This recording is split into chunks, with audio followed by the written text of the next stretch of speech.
What's up, family? It's your boy PK, and I'm so excited you guys decided to come hang out with us today. As you can see behind me, we want to talk about your state of mind. We've been in a pandemic for over 12 months, and from anxiety to depression to even isolation, today we want to talk about your state of mind. We have two experts with us today that are going to drop some nuggets, some jewels.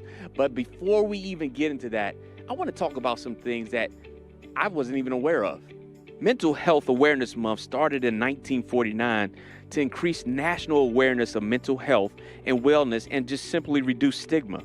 According to youth.gov, Mental Health Month raises awareness of trauma and the impact it can have on the physical, emotional, and mental well-being of children, families, and communities. The National Alliance of Mental Illness, NAMI, their theme this year is "It's okay not to be okay, and you are not alone." So family, thanks for joining us for State of Mind. Let me get out of your way and let's get to our talk.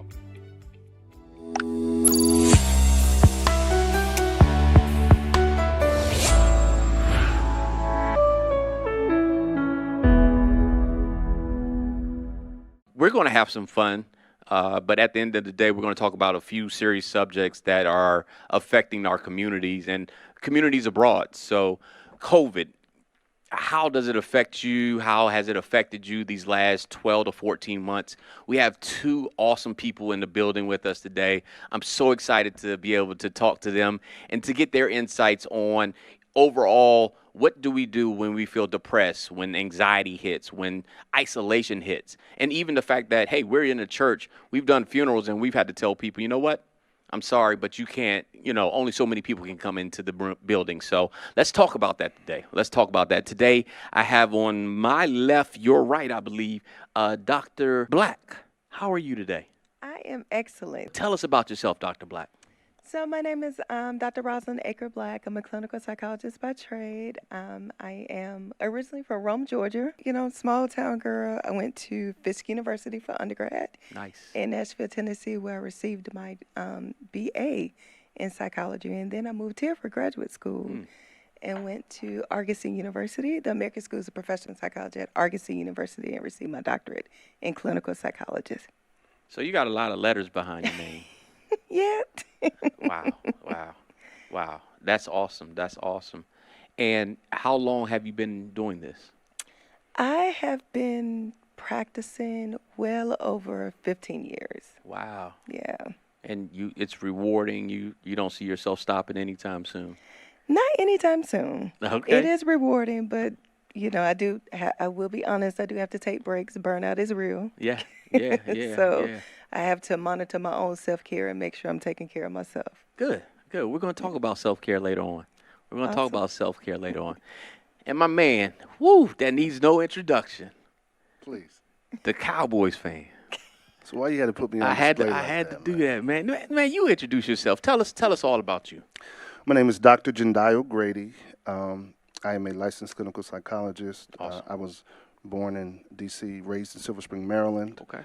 I did my undergraduate education at Morehouse College in Atlanta, and I got a BA in psychology, and then I did my master's and PhD degrees at Howard University in clinical psychology. Is that the real HU? The real HU. Okay. You know. All right. Yeah. All right. You know. I'm also a pastor of the Prince of Peace Community Church and Healing Center, Nice. and I'm one of the founders of a nonprofit organization called the Renew and Revitalize Marriage and Family Institute. Is that your focus, marriages? I have a lot of different things that I do, but one of the things that God has definitely placed in my heart is the healing and the restoration of marriages and families. Yes. Definitely. That's Yeah. awesome. That's awesome. Awesome. I've been married for over 21 years, and to my beautiful wife, Kelly, and we have 5 awesome children. Y'all got to start in 5. Y'all got to start in 5. Indeed we do. Awesome. All right, y'all. Well, let's get into it. They want to hear from y'all. They don't really want to hear from me. I'm just going to navigate this thing real quick. But vaccinations, right? We've been talking about them. We've discussed them ad nauseum about should I get it done? Should I not get it done? Is this a trick of the government? Is it not a trick? Is it, Am I going to grow bat wings afterwards and all that stuff? But on the serious note, we know that over 500,000 people have passed away already. So what do you say? And I'm gonna start ladies first. Please. I'm gonna start with. And what do you think about vaccinations on whatever side you're on, whether I get vaccinated or not vaccinated? What do you have to say about that? Well, I am vaccinated, full Oh, okay. disclosure. I've had both of the vaccinations. And for me, it was very important for me to get vaccinated because I have not seen my mother Ah, yes, in a yes, year. And so I want to see my mom. definitely. So, and I don't want to, bring any harm to her. So it was very important for me to get vaccinated. Mm-hmm.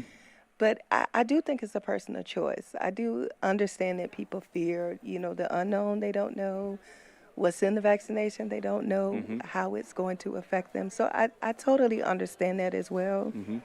But for me, it was just important. My husband got vaccinated first, and he kind of led the charge. I didn't think that he would. Right, right, You know? right. But when he was like, I'm gonna get, because he's still been working during this whole Oh, time. okay, Yeah, okay. he's still have had to go into the office. No work from home for him. Yeah, no work from, his work is, he works for the State Department, so he couldn't do, any of the work at home. Understood.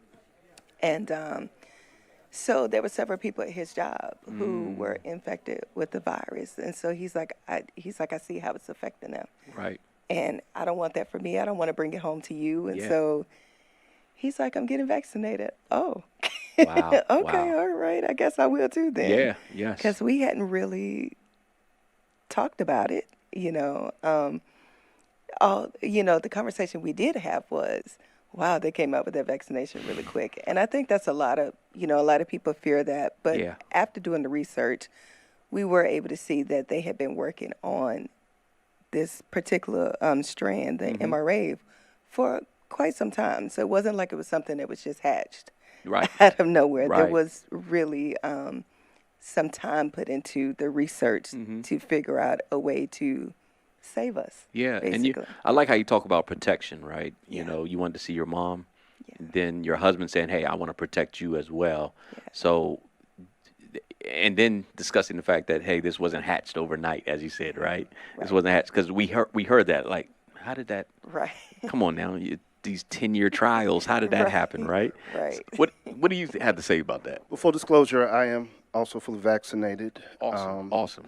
And Which ones did y'all get? Do y'all know? Moderna. Moderna for me as well. Okay, M Yeah. for the win. All right. Yeah, and the second shot knocked me out. I felt like I got jumped. And thank you for that full disclosure. Yeah, yeah. Because that's what they want to hear. Yeah, yeah.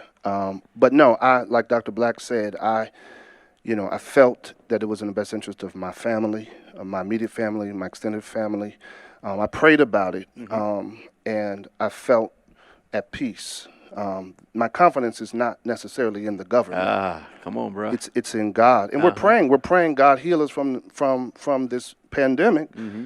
And what's to say that God is like, well, here's a vaccine, Right. take it. But I understand completely the reticence, particularly in African Americans, about taking the vaccine because there is legitimate distrust Yeah. with the United States government because of past instances of racism and current instances of racism. So yes, to each his or her own, but I believe that whatever you do, don't make the decision out of fear. Right. Anytime you make a major life decision out of fear, it's the wrong decision. It should be a decision based out of faith and wisdom. Right. And if you do those things, I think you'll be good no matter what. I like how you talk about science and faith, Yes. right? You know, we did research, we prayed, we trusted what our government or what we believe, and not only that, we trusted them to a certain degree, but at the end of the day, our trust relies solely or 1,000% in God, right? So that's awesome. I like how you came to your conclusion on whether to get vaccinated or not. So I guess I'll talk about myself for a second. I have yet to do so, but we are working on that here at the church to possibly make this location a vaccination site. We know there is, once again, some reticent, I like that word, some hesitation, if you will, in the community. And so things have slowed down, if you will. in folks wanting to get vaccinated. So those are some challenges that we're working through to make sure that it's possible. It makes sense for people to, if we are to open this facility and do it a drive-through type of thing, that we have good turnout and make sure that we not only that, but we educate the community as well too. Education, awareness. We also understand COVID testing sites are closing. People have switched gears, right? All the testing sites have now become vaccination sites. So possibly also making this a testing site as well, because it's still out there, right? It's still out there. You need to know if that cough is just allergies or is it a symptom of COVID. So thank y'all for that. With that, I think there's some statistics. We already talked about over 500,000 people, unfortunately, have lost their lives to COVID-19. Any other statistics? And I'll start with you, the Cowboy fan first. And I'll any statistics that you want to share with our community, our audience right now, as it relates to COVID-19 and how it has affected the African American demographic. Sure. There was a study that came out in late June of last year regarding COVID and the impact on mental health. And just across the board, adults, they reported higher adverse mental health outcomes. But in particular, populations such as minorities, people of color, frontline workers, there was a disproportionately higher reporting of anxiety, depression, and even suicidality. And so it has really impacted the Black community and minority communities, particularly people who are, working on the front lines, that it really has, we're already struggling. Right. And then you add the pandemic on top of that. I mean, it exacerbated and Dr. Black can attest to this as therapists and as clinicians, we see it. Yeah. And, not just the regular stuff, but things are compounded. And the statistics have leveled off a little bit in recent studies. But when it first hit second quarter at the end of June, it was tremendous. And Dr. Black, why do you think that the Black and brown or underserved communities struggle more or have a more adverse effect with COVID-19? Great question. And pretty much piggybacking off of what Dr. Grady said, because we were the ones that still had to go to work. We were the ones that were still on the front lines. Okay. We were the ones who were losing jobs, basically. Yeah. And so it was a loss of everything. So that created anxiety. That created this panic mode of, I don't know what to do. Right. Was this all for nothing? And even people with degrees. Absolutely. So even if you did, quote unquote, the right thing, you went to school, got the degree. Correct. They still lost jobs. They were still losing their jobs. And so the idea of trying to figure out how to take care of your family, and then you can't go outside because there's like this invisible creature out there that is killing people within a 2-week time span, basically. So it was all of those fears. Plus, we are, again, like Dr. Grady said, we already have a lot of trauma, basically. And so that anxiety impacting the trauma that we already have, it made it worse. And as Dr. Grady said, we have, every therapist, every clinician I know, we have all been busy since this pandemic hit. Yeah. We have all been busy, which is a great thing because people are realizing that they need help, that they can't do it on their own. Okay. And so they're opening it. So now honestly, this pandemic made them realize I probably had some issues before. And now it's chaotic. It's out of control. It's out of my control, and I don't know what to do. So now I need to see a professional. Right. And I think you just hit on a really good point that I already had some underlying issues, right? And COVID, using your word again, exacerbated or brought those issues to the forefront, right? We know that divorces are on the rise. Absolutely. In all walks of life, Black, brown, white, it doesn't matter who you are, because everybody's a WFH, right? Working from home, right? So working from home, and you don't get to breathe as much anymore, or you're breathing too much of the same air. How about that? How about that? So I know with your practice, have you seen a lot more couples coming in and asking for your help. You know, we're home together all the time now, and he won't pick up his socks, and she leaves the kitchen a mess, all that stuff that was always there, and now it just seems to have rose to the top. Absolutely. Many more couples are coming, and not just coming, but saying, you know, we're thinking about divorce. Like, I don't know how much longer I can do this. And one of the other impacts of COVID is when everything shut down, a lot of our coping mechanisms were taken away from us. Even for many of us, going to work, that's 10 hours a day. I'm away from the drama of home. I'm away from whatever unresolved issues, and now I'm working from home. You know, I can't go to the club. I can't go to the party. I can't go watch the game with my, you know, I can't go to a girls' trip in Florida. I can't do these things, and so the coping strategies or the coping mechanisms that I would normally use to escape the underlying issues, those are taken away. Wow. And now I have to deal. And then you take the financial, you take the fear and the anxiety about getting sick, you take all of that and you put it in a pressure cooker. It has literally overtaken many people's ability to deal, particularly marriages and couples. Wow.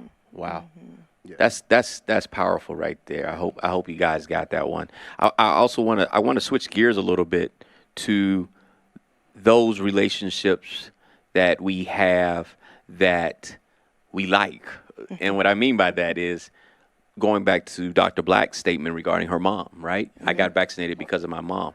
And you've probably had to do a lot of FaceTime with your mom throughout this entire epidemic, pandemic.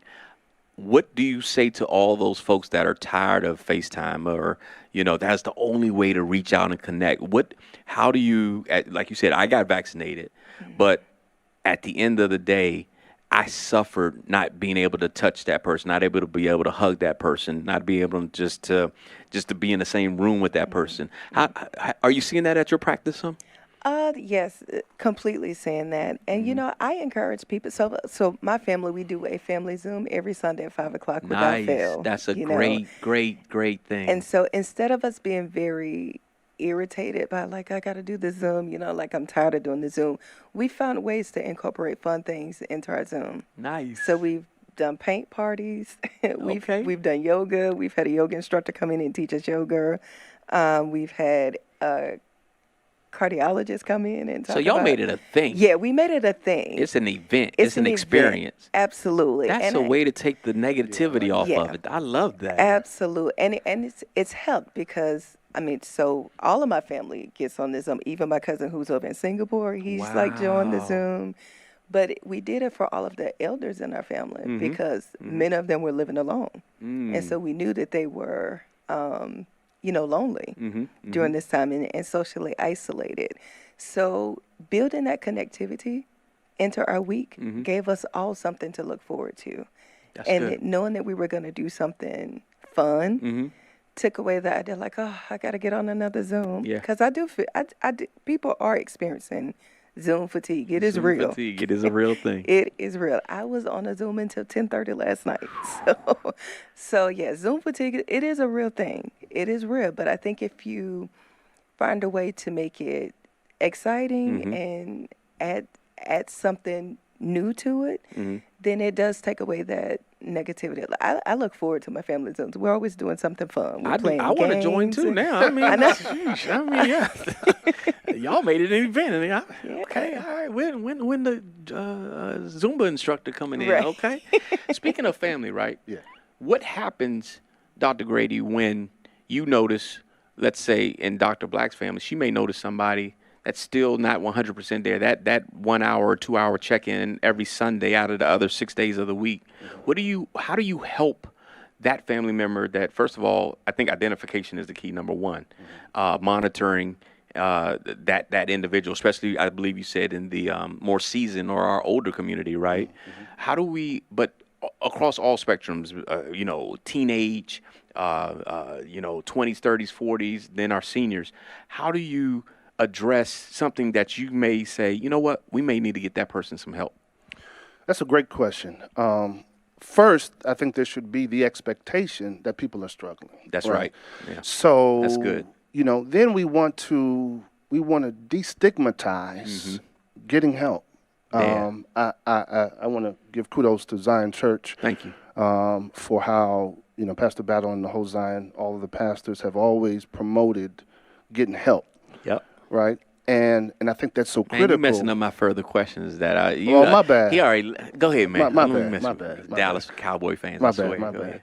ahead. But as we continue to destigmatize mental health, Yes. right, and encourage it, then people would be, less reluctant to just avoid. But then, when I see someone and I see them despondent or I see some of the signs, then I think it's our responsibility to say, whether privately and say, hey, can I holler at you? Yeah. I noticed that you're a little bit, irritated or a little bit sad. Is everything okay? And then, have you considered Yeah. a therapist? Have you considered talking to someone so that we give options and resources to people, not just, I see you struggling, but I'm not going to do anything. Yeah, that's good. I mean, Yeah. you lead into something where Zion Church and our senior pastor, Pastor Battle, promotes therapy, right? He promotes it, and we on the outside looking in, they were like, well, he's a pastor. He should be fine, right? I mean, we can quote scripture all day, right? The Bible says to be anxious of nothing, right? And if you're depressed, you need to be delivered, right? We got all those fancy cliches. But what do you say, and I'll throw this to Dr. Black, what do you say about people that a stigma may or may not be attached to Jesus and therapy? Some people might not think those two go together. What do you say to those people? That's a great question, and this is something that I fight all the time. Wow. In I my believe that. practice. I believe it is, and even in my own family. Oh, at one okay. point, I've, On the Sunday calls, the 5 o'clock? yeah, absolutely. But you can believe in Jesus. You can have your faith and do therapy too. There you He go. sent us here to help you. And There you so if you're praying for help, hello, I'm help. Yes, there you go. There you go. So it is something that, kind of strains our community in terms of reaching out for help. But, I'm very open and honest when I'm struggling. I'm like, I'm a mental health professional and I'm struggling. I'm having a hard That's time. good. Amen. That's And I don't mind sharing that. Right. I remember one Saturday morning was crazy. I woke up crying because I just wanted to go to brunch with my girlfriends. Yeah. And I was crying like I was in third grade. Wow. Like, and you couldn't do it because of the pandemic. Yeah, because of the pandemic. And I was like, what is happening right now? But I was like, I miss my friends. But definitely having the conversation, and as the professional saying, and to your point, when you said we should assume that everyone is struggling. Yeah. Because this is not normal. Right. It's Pastor not. Battle likes to say that all the time. We're living through something that nobody else has lived through, right? Exactly. Nobody else has lived through in the last 100 years. Exactly. And one of the NAMI, and I'm explaining who they are later on. One of their slogans is "It's okay not to be okay." Yes. Absolutely. It's okay not to be okay. And I'll even go to black men, right? Please. We always got these broad shoulders, and we are supposed to be providers and protectors and all these great things. And at the end of the day, sometimes it weighs heavy on us too. And we don't want to show any chinks in our armor, right? We don't want to show any cracks in our armor whatsoever. So what do you say to black men or just men in general, right, that say it's okay not to be okay? Yeah, I champion that, particularly in my practice. Like, I'm offended if you don't cry in my session. Yeah. You're trying to make people cry. Oh, I am absolutely. Because healing, particularly emotional healing, coincides with crying oftentimes, right? But for men in general, in particular black men, by and large, we've been socialized not to express vulnerable emotions. We've been taught it's okay to be irritable and agitated Right. and angry. That's good, That's man. manly. That's masculine. Right. But don't be weak. Don't be vulnerable. Don't start crying. And I want to change that narrative. Good. My father, I watched him. He this was early '80s. He came home. He got Stevie Wonder's new album with a "Happy Birthday" on it. Oh. And he played it, and this Happy dude starts crying. Oh. And I'm looking at him like, why are you crying? And then I realized that he cries often, that he was free with his emotions. And as a little boy, I'm like, man, that's powerful. Yes, it is. That he could be free to express even pain, sorrow, and vulnerability.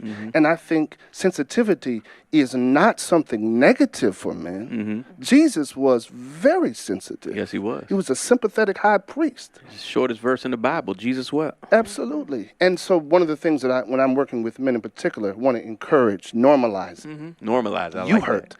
I hurt. We have trauma. We have difficulties. We have pain. And we have tear ducts. We should express. And even if the culture has not caught up with us yet, I'm going to encourage you to express, be vulnerable, because that's where the healing takes place. Seeing your dad cry, Yeah. man, that's powerful, bro. Powerful. Yeah, I ask, a lot of the men who I work with, when's the last time you cried? They'll mention a funeral. Yeah. When's the last time you see your father cry? I've never seen my father cry. Yeah. And that hurts, because how do you not watch the full range of emotions from a person you're trying to emulate? Yeah. That's tough. Yeah. Whew, we can talk all day on that one. I'm gonna leave that part alone. But that's good, man. Y'all. All right. So speaking about black men, right? Yes. And men crying. We heard over a year ago a man crying out for his mother. Yeah. Right? We heard him crying out for his mom, and we watched. The world watched for 9 minutes and 29 seconds. This man cry and stop crying. Yeah. Because he had no more breath in his body to cry. Right.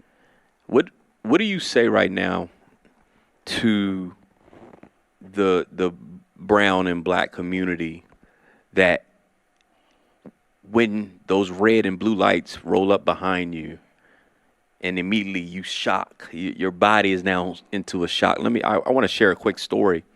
My son, who's 23 years old, graduated from Hampton University. Hampton University. And he texted me the other day. He said, "Dad, I just got pulled over." His tail light was out. And mind you, my son never been to jail, never, once again, graduated magna cum laude, all that, laude cum laude, all them diamonds or initials y'all have behind y'all names. I don't have none of those. But anyway, but he froze from what he saw what he's seen in the media, right? What do you say to that? I mean, even me at 45 years old, he's 23 years old, right? I freeze up. Thank God I haven't got pulled over lately for whatever reason, probably driving fast. But what do you say to that group of people that can drive, right? That can just purely drive, or that can walk their neighborhood, right? We're seeing these things where people in South Carolina are just simply walking their neighborhoods, and they're told you're not welcome here. You're not supposed to be here. What do you say to them as it relates, first of all, to driving and the police? For example, for me, my sons know the only rule is for them to come home. That's the only rule. You're respectful, but the only rule is for you to come home. And so whatever it takes for you to come home, then do it, right? Be respectful. But what do you say to that anxiety that builds up in them when they see those red and blue lights?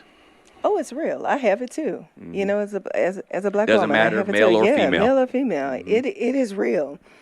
Even if they're pulling up beside me, and I know I'm not speeding, I'm like, I don't want any issues. I don't even want to look over there. Right. Don't even want to look in your direction. Yeah. And it's unfortunate, but it is our reality. Because the truth of the matter is that racial trauma is real. Yes. And we certainly experienced it during this pandemic. So as people of color, we had two pandemics we were dealing with. We were dealing with COVID, and then we were dealing with this racial pandemic. And so that is the rule. You got to come home. We'll fight it in the courts. Yes. But you make it home safely. So be respectful. Pull over. Don't try. You can't outrun the cops. Don't give them ammunition. That is my thing. Do not give them ammunition to use anything against you. They don't need ammunition. It's automatically in their mind. Yeah. Yep. Right. But even with these cameras that they have, like, don't even let it seem like you flinched. Even just, right. I saw that there is an app that you can download to your phone that will, when you get pulled over, you can turn that on. Correct.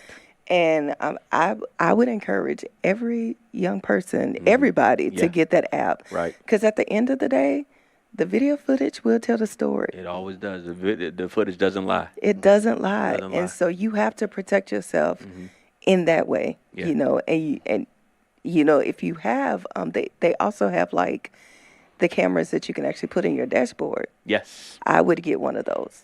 I would absolutely get one of those, just because you need to be able to. Somebody needs to tell the correct story, Somebody. because we saw it, Right. even with George Floyd, that Right. if Darnella Frazier had not recorded that, Yeah. they would have used everything Yeah. against him. Of course. You know, That he and- was cashing, Right. what was it, fake currency and stuff like that. Exactly. Right. That he was belligerent or something like that. Yeah. Exactly. And then we saw that he was actually complying The whole time. Yeah. the whole time. He was complying. And so make sure that you have those things in place, but also make it home safely. Be Yeah. respectful. Make it home safely, and then fight it out in the courts. Yeah. That's good. You know, That's get good. home first. Thank you for that. Thank you Yeah. for that. I want to stay there, right? I want to stay there. It was so much buildup, right, with the first detective's case, right? We know there's three more. We know there's three more police officers, but with the first one, we know there was so much buildup. You know why? It shocked me. No, it didn't. It didn't shock me, but we had video before. Several times. Several times, right? And it didn't work. So, Dr. Grady, what do you say to those people? Like I tell my 23-year-old son and my 20-year-old son to be respectful. Come home.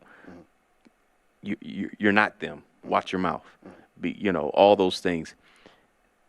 Dr. Black says, have the video and all that stuff. But when we saw Rodney King get beat up and still no conviction, we were nervous.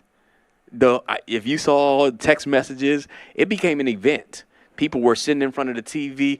I wish the jury hurry up and come out. Absolutely. Yeah. Yes. Yeah. Yes. Yeah. Oh, Pens Anita, nervous. Yeah. What do you say? Why were we so nervous? Because of systemic racism? Why were we so nervous when we saw all the video of 9 minutes and 29 seconds? Why were we so nervous? You just said it, systemic racism. The justice system was never designed in the United States of America for black people. And so we're living against a regime that does not treat us fairly. And not just that, but under a psychological terror. See, terror doesn't just work when the police officer pulls you over. Terror works when I'm getting in my car and I'm wondering if I'll make it home, or when my child drives his car, will he get pulled over? Will he be the next hashtag? Wow. And it may not even happen. And so when it came to that first officer, there were a lot of people were nauseous, anxious, so many different emotions, because we heretofore have not gotten the justice or the accountability, even with video that was undeniable. Wow. And that's something that we have to accept and to continue to use our power to affect change in the ways that we can. All right, y'all, let's pick up the energy. I'm so excited, man. We gonna leave all that alone. But let's close out. I mean, we know we got a Dallas fan here, and things can get quite depressing as a Dallas fan. Shout out to Dak Prescott. Hope you're healthy, man. Hope you're getting back to being better. But I want to close on a high note. Tell us, with your practices, what do you see good coming out of them right now? With you saying, okay, I've been with this person throughout the pandemic. One thing Pastor Battle always told us, so many of us invested in our souls instead of our soul. I can't afford counseling and all that stuff. Oh, you can afford them new Gucci's, though, or them new Yeezys. You can afford those. So what do you see good coming out of your counseling? Well, one thing is that people are recognizing that they need it. Good. And that has been a blessing. Even though we're taxed and we've been working like crazy, Right. I'm grateful for it. Good. I'm grateful whenever I receive a referral, Good. you know, because that lets me know that someone recognizes that they need help. Good. Someone is in a space of saying, I'm ready. Good. It's all about the getting ready Good. to get the help. Yeah. But getting to that place could take years. Yeah. So To just start. Yeah, to just start. You know, Yeah. so knowing that that someone is in that place where like, you know what, I might need to see a professional. Mm-hmm. I think it's absolutely amazing. I think it's great. Thank you. I'm very excited about people recognizing that it's time to reach out to a professional. Good. Very good, excited. Good. I'm that makes me smile. And for you, sir, Dallas fan. Yeah, I would agree. Also, I would say that I'm seeing like a lot of people who are facing their trauma. You know, That's- as we said earlier, there that's was good. already trauma before the pandemic, and it's now exacerbated. But people are saying, you know what? Let me deal with the totality of my traumatic past and my traumatic present, and people are walking through that courageously. Yes. Courageously. I like that word. Yeah, because it takes a tremendous courage to deal. We don't want to heal because we know how painful it is. To put in that work. It's I mean, it's one of the hardest things you will ever do in your life. And that's why we avoid it like the plague. Yeah. But to see people actually courageously doing that, to me, is rewarding for me. Thank you. Yeah. Thank you. Thank you. I apologize. I didn't call you pastor the whole time, so I apologize. Pastor Battle might fire me after this. No, but thank you both. Your name of your practice again, or what? Dr. Ross Therapeutic and Coaching Services, and I can be reached at iamdrross.com. All right. Let's do that one more time, just that way for me. Yeah, sure. Dr. Ross Therapeutic and Coaching Services, and I can be reached at www.iamdrross.com. Awesome. Awesome. And yours, Pastor? Yes, my practice is Holistic Health and Wealth Incorporated. You can go to my website, askdrgrady.com. Man, thank you both. Oh, I told y'all I was excited about this, but you guys knocked it out the park. I appreciate you all, Dr. Black, Dr. Grady, for taking time out of you guys' busy schedule. You probably got to leave here and hop on a Zoom call to help somebody. And that's what the church is here for. That's what you guys are here for, to help the hurting.